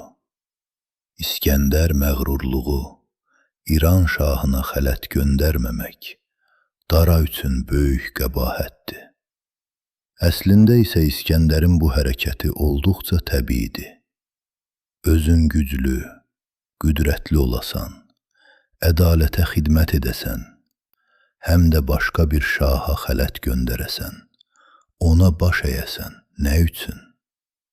Çünki dara Kəyan nəslindəndir. Çünki indiyə qədər hamı ona baş əyib. İskəndər dara qənaətlərini alt-üst eləyir. Onu möhtəşəmlik taxtından həmişəlik salır. Ömrünü tarmar edir və ağlayır. Heç vaxt İskəndər bu qədər ülvi olmamışdı. Heç yerdə, heç vaxt İskəndər bu qədər mürəkkəb, bütöv olmamışdı. Heç yerdə İskəndər bu qədər ülvi olmamışdı. Heç yerdə İskəndər qəhrəmanlığının bəşəri məzmunu bu qədər kamil şəkildə ifadə olunmamışdı. Dara öldürülməlidir. Bunu mövcud vəziyyət tələb edir. İskəndərin ləyaqəti və arzuları, rəiyyətin vəziyyəti, tarixin gedişi. Ancaq dara insandır. İskəndərin geyindiyi paltar möhkəmdir. İskəndərin köksünün altındakı ürək zəifdir. Qəhrəmanlıq İskəndərə bəzən ağır başa gəlir. İnsan öldürmək onu sarsıdı. İskəndər qəhrəmandır, amma adam öldürmək, qan tökmək istəmir. Ancaq qan tökülməlidir. Çünki bunsuz arzuladığı möhtəşəmliyə qovuşa bilməz. İstədiyi niyyətləri həyata keçirə bilməz. İskəndərin yolu qanlı dənizlərdən keçir. Fəqət o bunu ağlaya-ağlaya eləyir. Heyhat, mən qocaman dənizlər aşdım, köksümə qədər al qana bulaşdım. Təəssüf, azmadım bu yollarda mən. Atımın dırnağı qopmadı nədən? İskəndər xarakterində təsdiq olunan əsas məziyyət filosofluqdur. Çünki İskəndər ən çox hikmətamiz hadisələrlə, insanlarla rastlaşır. Çünki həyatı qılıncla yox, idrakla dərk etmək olar. Çünki dünya hökümdar səlahiyyətindən daha çox müdriklik səlahiyyətinə baş əyir. Çünki dünya qan gölündə yox, ağıl gölündə düzgün əks olunur. Çünki əsl möhtəşəmlik alınan şəhərlərin sayı ilə deyil, dərk olunan sirlərin mənası ilə ölçülür. Çünki zora meydan verən dünya həm də zəkaya qanad verir. İskəndər ölkələri gəzdikcə dünyanın mənasına dalır. Bu mənanın döyüş, pəhləvanlıqdan hədsiz dərəcədə geniş olmasını dərk edir.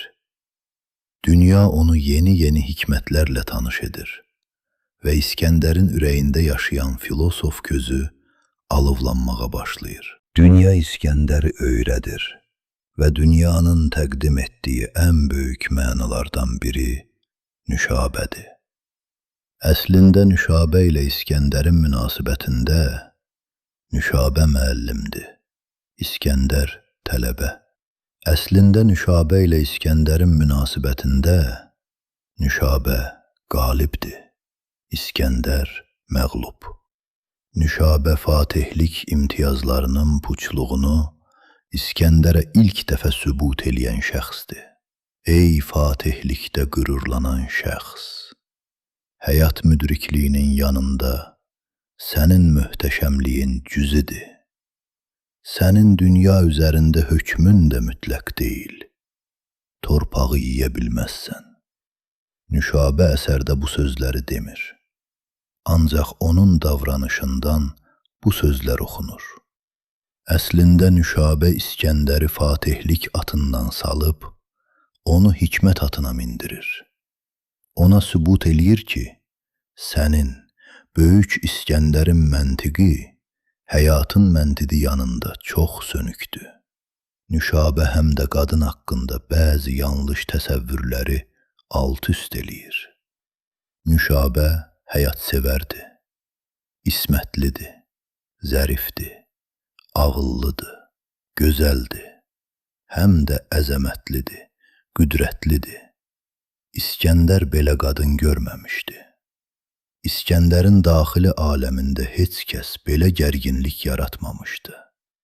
Nüşabə İskəndərə dəyərli və unudulmaz fəlsəfə dərsi keçmişdi. İskəndər arzularına tam nail olur. Ədalətlə, mərdliklə, ləyaqətlə, hünərlə hakimiyyət zirvəsinə qalxır. Ancaq bu onun daxili narahatlığını yox etmir. İskəndər hökmranlıq səlahiyyətində dayanıb qalmır. Hökmranlıq İskəndəri dünyadan, onun əzəli gözəlliyindən, faciəviliyindən ayırmır. Bəzən insana elə gəlir ki, ordulara qalib gələn, ölkələr fəth edən bir iradə ölümü də özünə ram edə bilər. İskəndər dirilik suyu axtarır və tapa bilmir. Bu onun ən böyük məğlubiyyəti olur. O sözün əsl mənasında iradəsinin, niyyətinin qarşısına çəkilmiş dəmir çəpəri görür. Burada İskəndər yenidən filosofluğa qayıdır. O, sonsuz imkan xülyasından ayrılır, müdriklik yollarında bir addımda irəliləyir. Şahlığın, fatihliyin məthi deyil, şərəfnamə. Müdrikliyin qılınc, hökmranlığı üzərində qələbəsinin vəsfidir, şərəfnamə. Mərhəmətin, məhəbbətin, insaniyyətin hökmranlığı üstələməsi haqqında hekayətdir, şərəfnamə. Fatihliyin, keçici filosofluğun sonsuz mənası haqqında söhbətdir, şərəfnamə. Qəhrəmanlığın idrakla və mənəviyyatla qohumluğu haqqında söhbətdir, şərəfnamə. İnsan arzularının imkanı və sərhədi haqqında həqiqətdir, şərəfnamə. Məhəbbətlə birləşməyən, zorun, gücün, naqisliyin haqqında hikmətdir, şərəfnamə. Dünyaya hakim olmaq ideyasının bədii fəlsəfi inkarıdır, şərəfnamə. Nizaminin dünyada və insanda gördüyü mürəkkəbliklər, ziddiyyətlər haqqında həqiqətdir, şərəfnamə. Nizaminin həm böyük kədəri, həm böyük sevinci, həm böyük şübhəsi, həm böyük inamıdır, şərəfnamə. Dünyaya heyrət. Ən böyük müəllim belə dünyanın tələbəsidir. Ən ali öyrədən belə öyrənəndir. Dünyaya hökmran olarsan, aləmi lərzəyə salarsan, ancaq həyat sirlərinə vaqif olmaq yollarında sarsılarsan. Özünün cüziliyini duyarsan, sınarsan.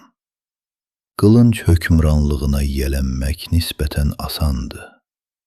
O hökmranlıqda mürəkkəblik adiləşir. Aləm iki qütbə ayrılır, sən və düşmən. Fəqət narahat zəka hökmranlığına yiyələnmək çətindir. Burada üfüqlər geniş, yollar sonsuz, sirli. Dünya məçul hadisələr və suallar məcmu. Vaxt var idi ki, İskəndər əsasən öyrədirdi. Qılınc İskəndəri dünyanın hədsiz mürəkkəbliyindən, ziddiyyətindən ayırmışdı. Alim olandan sonra İskəndər əsasən öyrənir. Öyrətmək istədikdə belə. Dünya müəllimə çevrilir, İskəndər tələbəyə. Dünya İskəndərə görünməmiş möcüzələr bəxş edir. Onu qeyri-adi mənalarla, hikmətlərlə rastlaşdırır. Möhtəşəmliyi, intihasızlığı, sirli xilqəti, faciəviliyi, ahəngdarlığı ilə heyrətləndirir. Dahi bir sərkərdə dünya qarşısında uşağa çevrilir. Dünya kitabını səhifə-səhifə oxumağa başlayır. Dünya İskəndərə öyrədir ki, daxilindəkini üzə çıxarmağa tələsmə. Əks təqdirdə üfunət dünyanı bürüyər və bu da sənin iradəndən asılı deyil. Dünya öyrədir ki, ən böyük iksir insanın zəkasıdır. Bu qeyri-adi iksiri heç nə ilə əvəz edə bilməzsən. Dünya öyrədir ki, İskəndərin müəllimlik iddiası xülyadır. O, dünya qarşısında yalnız tələbə ola bilər. Dünya şahlıq səlahiyyətinin sərhəddini müəyyən edir. Sokrat ilə İskəndər başqa dildə danışırlar. İskəndər şahlıq ləhcəsində danışır. Sokrat filosof şivəsində. İskəndər üçün Sokratın şaha tabi olması təbiidir, çünki hakimiyyət şahın əlindədir.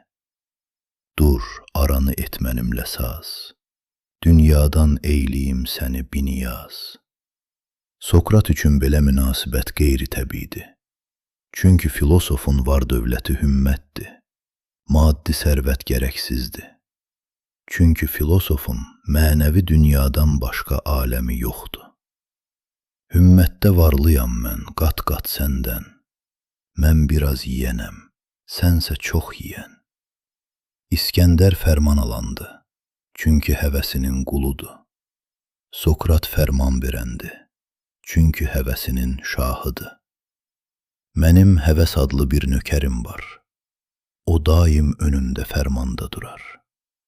Haman o nökərin nökərisən sən, bizə qul olana qulluq edənsən. İskəndər üçün Sokratın şah hüzurundan imtina etməsi gözlənilməz hərəkətdir.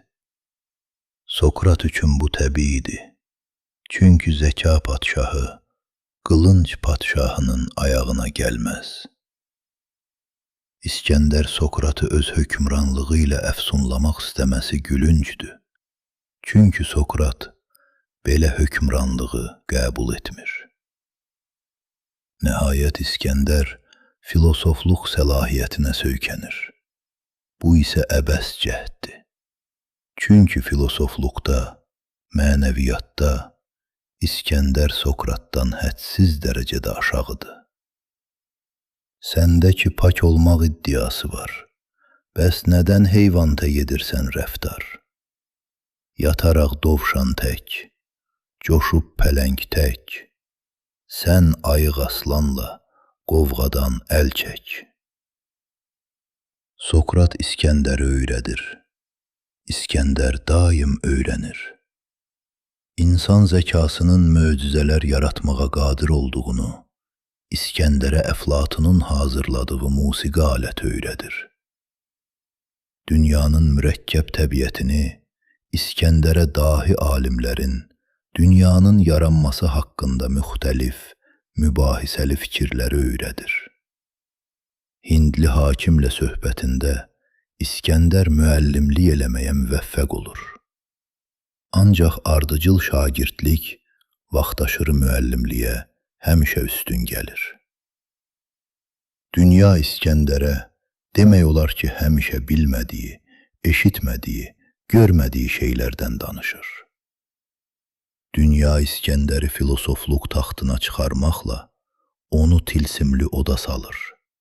Çətinliklər, narahatlıqlar, gərginliklər axarında itirir. İskəndər sirlər xəzinəsinə düşür və bu xəzinə onun qulağına nəhayətsiz kəlamlar pıçıldayır. İskəndəri heyrət bürüyür. Bəlkə də bu heyrətdə öz idrak məhdudluğuna, qeyri-kamilliyə hiddət də yaşayır. Hər halda İskəndər dünya çağırışına əzəmətli bir ciddiyyətlə cavab verir.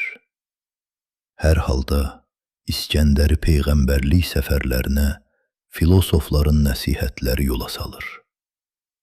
İskəndərin peyğəmbərlik səfəri başlayır.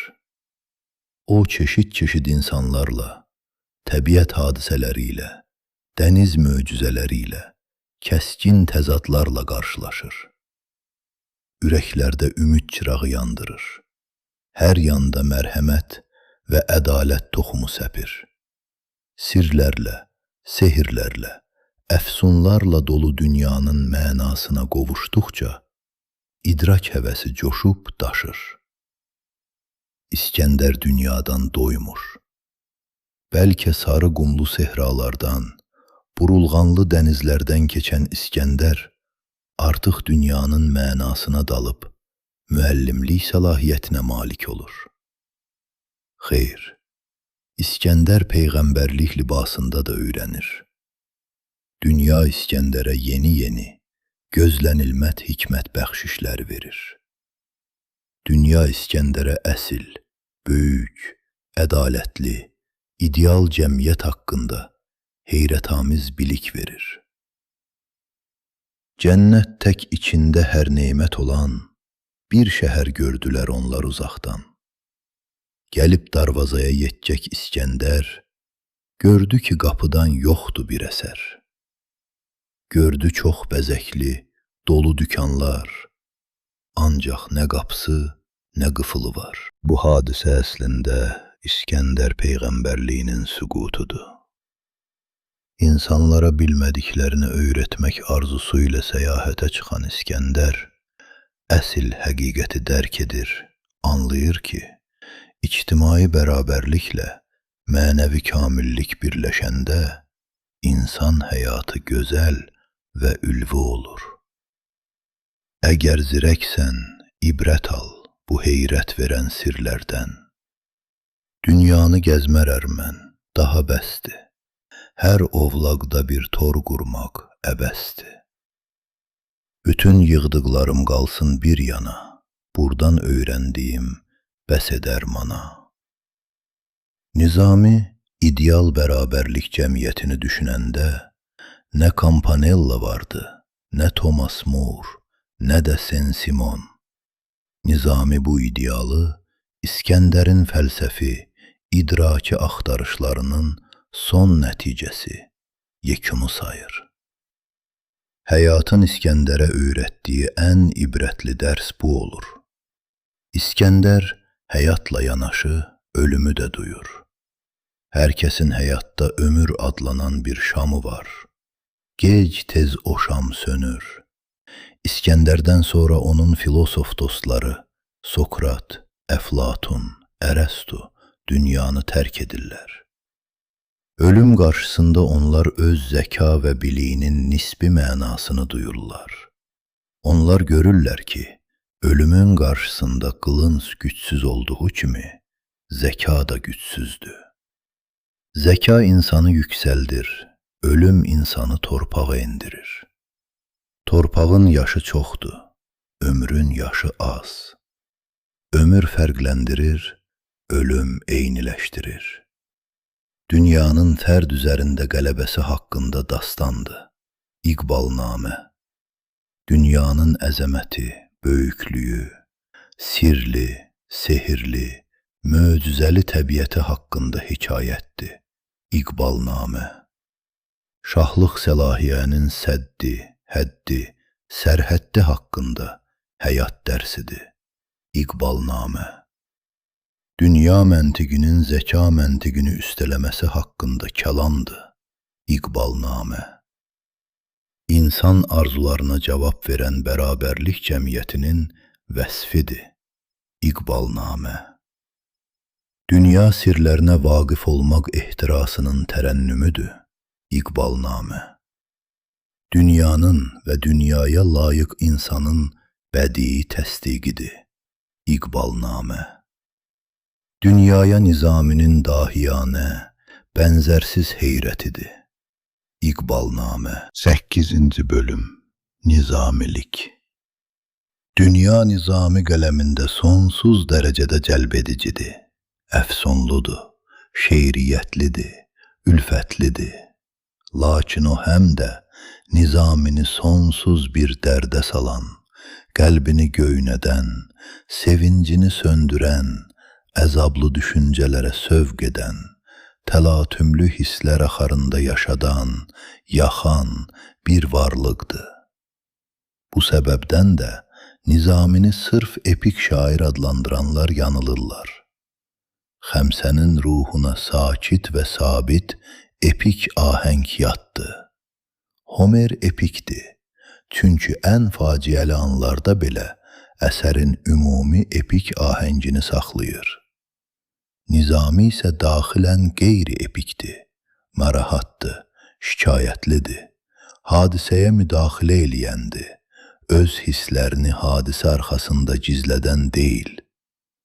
Getdi təb oxşayanlar, artıq zəriflər getdi. Kimlə oturacaqsan, çoxdan həriflər getdi. Hədəf olma noxtalı, naxışlı çarxa, artıq sən gəl bu dairənin cızığından kənar çıx. Səndən qorxan bu evdən durma, bir deşik at sən, bəlkə bir gün bu yolla asan qaça biləsən. Sənin tək çoxlarını öldürmüş namərd fələk, səndən güclülərini sildi həyatdan tək-tək. Homer bütün fikri, konsepsiyası ilə təsvir elədiyi epikliyə sığır, ondan kənara çıxmır.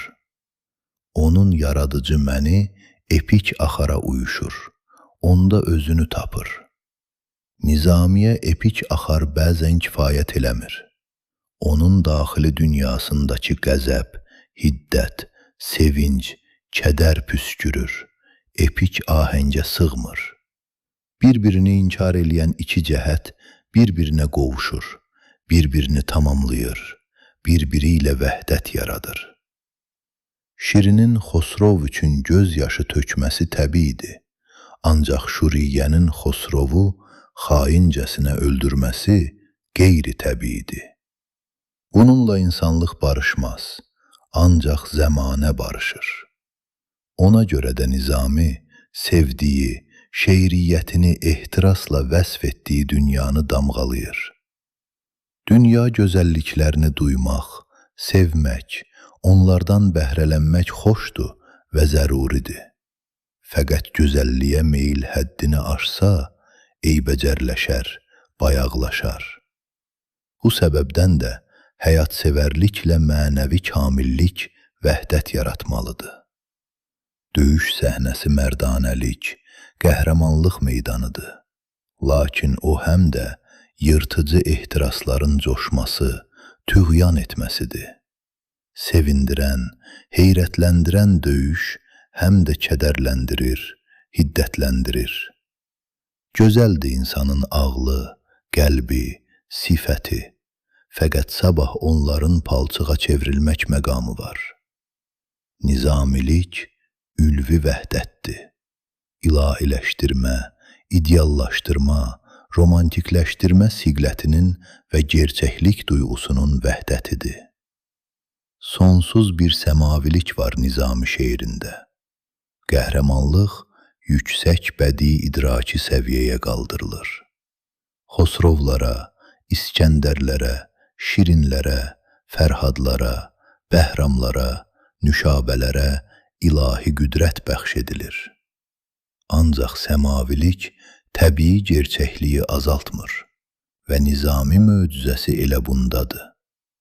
İdeallaşan, romantikləşən, ilahiləşən insanlar, təbiət mənzərələri, hadisələri, gözəllikləri, gerçəkliyə xas olan mürəkkəbliklərini, təbii axarını, zənginliyini saxlayırlar.